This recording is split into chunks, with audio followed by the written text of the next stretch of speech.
Serious, have you ever known someone who wholeheartedly believed that they were wolfkin, a vampire, and elf had special powers, and couldn't handle the reality that they weren't when confronted? What happened to them? When I was in the US Navy, we had this dude who thought he was a wolf in a human body. He would howl at the moon and just be generally strange. I knew someone that had served with him before me at a different command who said he had to be forced by medical to shower. When asked why he wasn't showering, he told them it would wash away his scent and he wouldn't be able to attract a mate. I don't know what happened to him.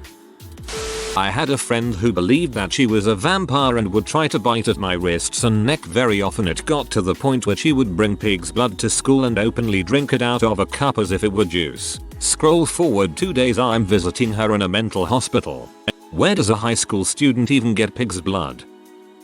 Someone I used to be friends with identified as a lynx. I was weirded out, but she was my friend, so I dealt with it. Soon she started to say I was sitting on her tail and she was fully convinced she turned into a cat at night. Last I heard of her, she was drawing furry pee for $100 a piece.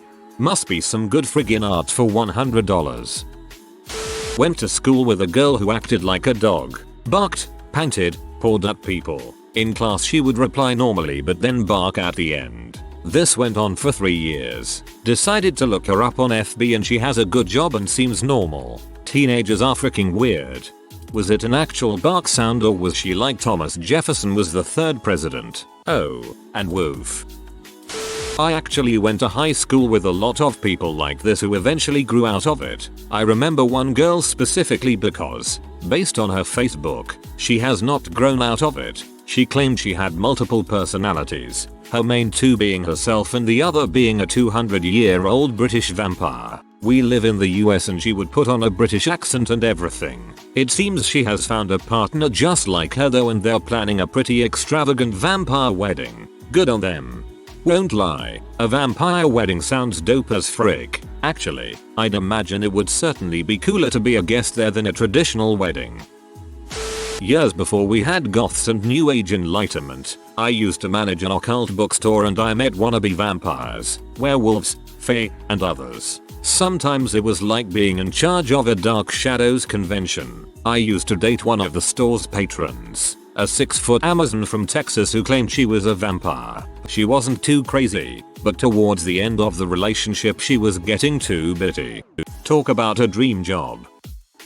Yes, unfortunately, he claimed to have an invisible tail and had a dream in which a great mother wolf revealed to him that he had the soul of a wolf. So he did what any sane person would do and started buying furs to masturbate onto. He showed me eBay links via Facebook and explained that it's one of the only 2 ways that he can get off, as well as started freaking dogs, or so he claimed. Last I heard, he's in Alaska working with sled dogs all the while he's engaged to a woman who he refuses to sleep with because human sex is disgusting to him. I need a drink just freaking writing that. Somebody might want to check on those dogs. When I was in uni, one of my housemates had his mate come over and hang with us one night. At the time we were all into tabletop RPG and stuff, so when I started chatting to him and he mentioned he's a half angel, half demon hunter, I initially didn't bat an eye at it. I was like, that's cool, I'm a telekinetic spirit medium myself, and we chatted happily about it for maybe 10 minutes before I began to clock on that he wasn't talking about RPG. I gotta admit, when I did figure it out, I was not diplomatic, not aggressive or anything, but not diplomatic. I may have laughed at him. The end of that first paragraph had me laughing so hard. One of my middle school teacher's children believed he could talk to bees. He quickly enough learned that he could not actually talk to bees. I forget if he learned if he was allergic to bees. Oh, everyone can talk to bees. The tricky part is getting them to respond. One time I met a guy by playing online games. He always said something that he is God, and so I thought it's a joke. One day we met and he truly believed he is a god. He said there are more gods on earth and we don't know it. I asked some silly question if he can gave me some proof like teleporting or something. He said that wouldn't work because a human brain wouldn't understand that and then my head will explode. He also said he is a few hundred years old. It was a little bit funny because after the coffee he asked if I could drive him to the train station. Why has God no car? The next day I had terrible headache. I told him that and he said that was him, because I didn't believe he was a god. I blocked him. You just reminded me that back when I was a pre-teen I met some guy in an AOL chat room who let me in on this big secret that he lived in a secret government facility in Antarctica where they had spliced his DNA with a wolf and made him into a real life werewolf. Did I know him? I am him. Between the ages of 5-10 years old I was wholeheartedly convinced I was a Jedi. I kept telling everyone that and eventually got confronted by my parents. I guess they assumed it was a phase and I'd grow out of it, but 5 years passed and nothing changed. I remember eventually realizing they were right. I refused to accept it at first, but when I eventually did I remember crying myself to sleep for probably around 3 months. I also don't feel the need to try move things with my mind. Not gonna lie, I still try to do this, usually when the remote is just out of reach. Buckle the frick up, everyone, because I was that kid in middle school. I wholeheartedly believed I was a forest elf. I don't even really remember how it started, but I always loved fantasy novels growing up, especially ones about mythical creatures and nymphs and fairies, all that crap. In middle school, I wore a lot of earthy colors, always had flowers in my hair, joined the archery club, which I was not good at, mind you. I wore elf ears to school, and I mostly walked around barefoot, not a school, obviously. I thought I would communicate with forest animals and navigate myself using only the trees and any water source. Needless to say, I was definitely picked on a lot. I'm 26 now and an IT consultant, married to a dang great guy, and have a baby girl on the way. I never picked up archery again, I promise. Whoa, I'm surprised I can actually answer this one. In high school I became friends with a girl I met through theater. This was during the Undertale craze. She got me into the game and eventually confided in me that she was kin with Son, the skeleton from the game. I decided to go ahead and go with it because I really liked her and I didn't really have many close friends at the time. I asked her what made her believe she was Son, and she explained that since there's an infinite number of universes with infinite different timelines, there's probably a timeline somewhere in which she really is Son. I think she also identified a lot with his whole "I'm funny and outgoing on the outside but I'm actually really depressed" thing. In all honesty, she had a lot of mental health issues and it was a form of escapism for her. She kept it to herself and never talked about it at school, but I would listen to her when she needed it and I would call her Son after school because it made her happy. I felt bad because she really needed someone to understand her, and it felt like one small thing I could do to make her feel better. She's doing much better now. We kind of fell out of contact, but she's got a good job and I think she's moved on from the kin thing. It's what got her through high school in one piece, so I don't regret indulging her at all.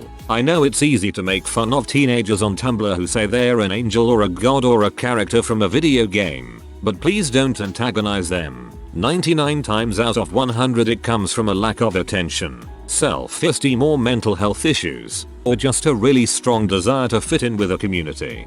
You are such a kind and empathic person. Bless you, for serious. Understanding how to be that person for her at such a young age is a very lovely thing and I am so impressed and glad you were there for her. 3. Oh yeah, tons. A large number of people think they're vampires in New Orleans. Many of them drink blood. Me. How old are you? Him. 473. He's a very successful vampire tour guide.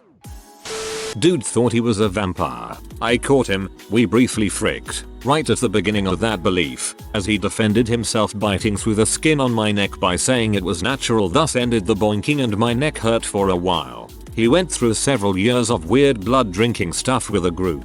Did bloodletting too. Intervals. For shots. What happened to him? He had to stop when he got deployed to Iraq. He remained odd, but the vampirism deceased. He also had a lot of personal drama and ended up marrying some girl with a fatal condition in the hospital right before she died. We lost contact at some point as his novelty entertainment wasn't worth putting up with his narcissism and weirdness. Yes, this was a typo, but it suits. Shoulder bean ceased.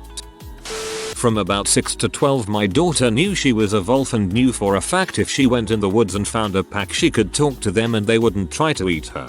She practiced howling a lot. You could not change her mind. God bless your soul, seriously. I knew a guy who thought he was Jesus Christ. He was a super nice guy. We were both in our early mid-20s and I was dating his best friend. Now, he didn't just waltz around talking about this, spouting it off to anyone who would listen. He had to really trust you. At some point he decided that I was a good enough friend that he could open up to me about it. So we had a long convo. For some reason a goodly part of the story was that he woke up one morning at the age of 10. However, the night and those dreams had lasted a good 30 years. He lived every single moment of his life until the age of 40 or so, then woke up and it was all a dream. And his life played out just as it had in that 30-year dream. Every moment. He said that he knew ahead of time that he was going to meet me. He said that he knew when WWII would start and what would happen. When I asked for details he told me that he was not allowed to tell me that information. And then he told me the most important part of it all, which is that he was the second coming of Jesus and that he was destined to save the world, but was also not allowed to get more specific. I can't stress enough how nice of a dude he was. He was a dang good friend and the gentlest of souls. And you would never have guessed he was carrying this dark secret, this weight if you will of knowing that he had this tremendous responsibility and destiny. And he was so lucid when he was telling me about it. And this is a man without a sense of irony in his being. He was absolutely serious. The relationship with his friend didn't last long though we remained friendly. Eventually we lost touch and I saw John, savior dude, on the side of the road. Stopped and talked to him for a few and it was just depressing. I think his delusions had caught up to him. He looked like a zombie. He'd lost about 40 pounds and had ended up with a colostomy bag due to heavy drug use. It was quite sad. I sometimes wonder whether he had foreseen that in his dream. Somehow I doubt it. I had a friend who believed in a religion that was built for an anime. She believed, I hope it's past tense, I haven't talked to her in 4 years, in the religion from Naruto, the one Hidden believed in. I think it's called Jashinism or something like that. She believed that Hidden was a prophet and she had to do as Hidden did. She would cut herself to sacrifice some of her blood. She would eat meat rare because apparently that was the only way, and she would ask people she felt close to if they would be willing to sacrifice their blood. When I last talked to her she was 21 and still believed in that. Had so since she was 16. I think she was a severely messed up girl trying to find herself. But I don't know what believing in a fictional religion would give anyone. There was a guy in my high school that thought he was a Russian sleeper agent. I don't know if he had just read some Cold War novel or what, but he would talk with this painstakingly bad Russian accent, but only sometimes. He acted like it slipped out or something, and it was kinda funny. He would sometimes stop mid-conversation and hold his hand up to his ear like he had an earpiece in and listen, and then say something to the effect of "I've been activated, got to go," and then dash off. Now there was a girl in our school that did speak some Russian. I think her mom was Russian, and she would every now and then say something to him and he would play along and just speak nonsense words. We always sort of felt bad for him, cause I think he desperately wanted to be cool. Just acting like a Russian sleeper agent probably wasn't the way to go. Badly pretending to be a fake sleeper agent would actually be a great cover for a real sleeper agent. Met a girl at camp who honestly believed she was a cat and had an invisible tiger boyfriend. She was sent to camp by her foster parents, so I figured it was just an important thing to her to believe it. Now I realize that it was probably a coping mechanism for all she had gone through. She and I were both pretty lonely. She didn't know many people. I was a social outcast. But we had a lot of fun spending the week together. I never saw her again, but I hope she was settled down with a good family and eventually didn't need to have that coping mechanism. She didn't seem too sure what she thought of those foster parents, but they had chosen to send her to camp when she heard about it and was interested. She definitely enjoyed getting to explore outside. Had this guy in my shop.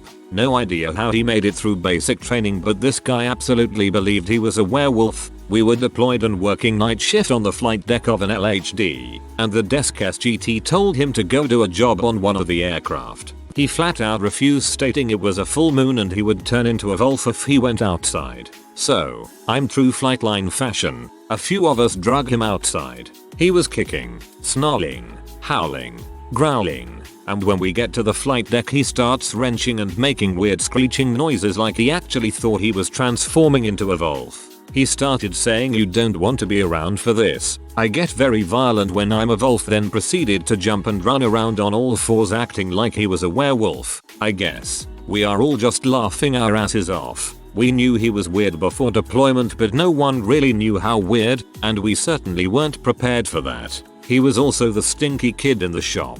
So, we striped his body wash to see if he was using it. He would strip down and go to the showers in a towel and shower shoes and everything. But he would stand in there and not turn the water on or just wet his hair to make it look like he showered. Well, after 2 weeks of the stripe on his body wash not being broken and him stinking to high heck, out SGT confronts him. He said that the water and body wash were bad for his fur and that werewolves don't like baths. So the SGT said fine, we will bathe you like a dog then. So he tells SSGT what's going on and his plan and gets a go ahead. Because at this point it's either what happens next or paperwork. 6 of us grabbed him out of his rack, dragged him to the showers, poured soap on him and scrubbed him with deck brushes. The whole time he was hooey like a dog and howling and barking and growling and all kinds of weird crap. When we got home, Gunny sent him to mental health to be evaluated and turns out he had some sort of identity dysphoria and legit believed he was a werewolf. He wasn't in the Marine Corps much longer after that. A few of us think he faked it to try and get sent home early from deployment on medical. Then kept it up when he realized he would be able to get out of the Corps early with a medical disability associated with deployment and collect a check for the rest of his life, which he does. I can't speak to the getting out of the Corps aspect of the story, but being afraid to bathe is a classic symptom of abuse, especially if he was weird before joining. It wasn't until I'd read several posts that I remembered grades 5 through 9 and realized that you were talking to me. None of your fantasy characters for me. I decided the reason I couldn't relate to others was that I was an android. I tried being Spark for a while, but when the Questa tapes premiered on TV, it felt like a better fit. It helped me to suppress my emotions. Instead of feeling left out and alone, I became an outsider, here to observe, but not necessarily understand, humanity. A motorcycle accident at 15 put an end to the fantasy. X-rays and an operation to repair my leg provided undeniable evidence against the fantasy. I did come up with some elaborate explanations, but each was easily demolished by logic. I eventually had to accept that I'm biologically human, even if I still don't get people. If it helps, I don't think anyone truly gets people. We're a strange species. This girl I went to elementary school with was a pathological liar. She thought she was an elf in middle school and wore elf ears to try to convince everyone. In high school she told everyone she was struck by lightning. She got a service dog, would randomly end up in the hospital for serious complications. She would be in very serious relationships all of a sudden. She should make a joint Instagram for them and one day she would be happy with them and planning a wedding, then the next day they'd be broken up. This was an ongoing cycle throughout junior-senior year. I used to work in a psychiatric facility with adolescents. We had a girl that acted like a Jedi. She would come out of her room in the morning rolling on the ground, shouting there were stormtroopers and take her imaginary lightsaber and attack them full force. Every morning, she talked as if she were truly friends with Yoda and Luke Skywalker and would have full-on conversations with them throughout the day. She would also catch fairy-like creatures that would fly around her and put them in her pocket. When confronted, she would argue and say that whomever was arguing with her was a minion of the dark side and had their minds warped by Darth Vader. This went on daily for about 8 months. She told me that Obi-Wan wanted me to be her Jedi trainer to reach the next level in her Force abilities. After work, I wrote up a 20-page manual detailing next steps and fun little things to help her on her Jedi journey, incorporating reworded parts of her treatment plan. She was there for aggression and running away. Through her working in her Jedi ways, she learned what she needed to do to cope with her aggression, and part of it was a Jedi need not tell others they are a Jedi. Only the wise with the Force should be able to perceive those with the Jedi powers. She eventually told me she knew she wasn't a Jedi, her first admission ever, but that life was hard, and it was easier convincing herself of this alternate reality instead of acknowledging and dealing with the pains and disappointments in her current reality. Her improvement rapidly brought about a release to return home. I don't know how she's doing now, but wish her nothing but the best. Yeah, unfortunately, because I dated her, we were still at school. I was 16, she was 15, and she was my first ever girlfriend. It was around the time Twilight was a huge freaking deal. So, She decided to tell me after seeing each other for about a month or so that she had multiple personalities and one was called Violet and she was a vampire. If I had a cut, she'd try and lick it, and she also gave me a love bite on my neck so bad it was black and hurt like frick. But she didn't stop because Violet doesn't know when to. Not long after this she then told me that I was a werewolf because my eyes changed color from hazel to yellow, and she wanted me to scratch her with my wolf claws. Obviously this was news to me because I'm pretty sure I'm not a werewolf, haha. Why I didn't nope the frick out of there at that point IDK, but she then went on to tell me that she couldn't see ghosts but could talk to them and would proceed to have conversations with ghosts of dead relatives of people we knew. Needless to say, I then left, and how that whole experience didn't put me off dating forever I'll never know. Our werewolf, my ex, also insisted that I was a bird person from another planet while she was an incarnation of God herself. She would show me videos and booklets she printed out for evidence of the different alien races that secretly lived on Earth. Legitimately went through grade school, junior high and high school with a guy who imitated a dinosaur daily. If any of you have seen Step Brothers, the scene where Dale's dad, Robert, told the boys he wanted to be a dinosaur, he would chase cats, roar at people, etc. but finally had to grow up. Well, yes, I went to school with a guy just like that named Christopher. Ironic as heck is we were juniors in high school when Step Brothers came out. So Chris was actually an honor roll student, wasn't a total outcast and had a decent amount of friends. But he would perch his arms up like a T-Rex through the halls, and I remember seeing him in the lunch hall eat without his hands to imitate a dinosaur. It was beyond bizarre to see, but since he'd done it for so long it became regular. I actually ran into Chris a few years back at the local movie theater since I still live in my hometown, and he seems to be doing well. Has a wife, 3 kids and a steady accounting job. Due to us not attending the same movie, I cannot confirm if he used his hands to eat his popcorn though. Currently serving with a man who genuinely believes that he is a werewolf, lived in a 6-foot square cabin deep in Wyoming for years. This dude is off his rocker. We're talking howling at a full moon, sleeps underneath his bed every night, once scratched a dude during an altercation. You're welcome for his service, America. If you are new to the channel, you can subscribe. I publish new videos every day. Until then, check another video.